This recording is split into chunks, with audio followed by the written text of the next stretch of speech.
கர்த்தருடைய நாமத்துக்கு ஸ்தோத்திரம் உண்டாவதாக.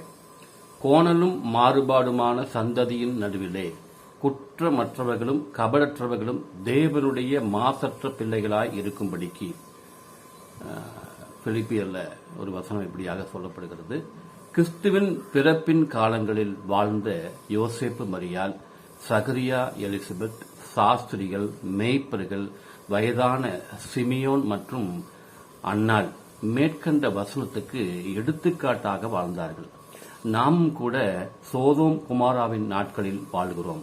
இருந்தாலும் கிறிஸ்துவை பிடித்துக் கொண்டு புது துணி எடுக்கிறோமோ இல்லையோ, பிரியாணி சாப்பிடுகிறோமோ இல்லையோ, குற்றமற்றவர்களாகவும் கபடற்றவர்களாகவும் தேவனுடைய மாசற்ற பிள்ளைகளாகவும் வாழ அழைக்கப்படுகிறோம்.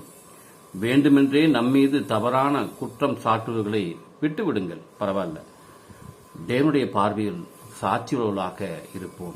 சாட்சி குறைவு இருப்பின் தேவனிடத்தில் காரியங்களை சரி செய்வோம். புதிய மனிதர்களாக கிறிஸ்துமஸுக்குள் செல்வோம். சிந்தியுங்கள், செயல்படுங்கள். தேவனுடைய மாசற்ற பிள்ளைகளாக வாழ்ந்து கர்த்தருடைய நாமத்தை உயர்த்தி காட்டுவோம்.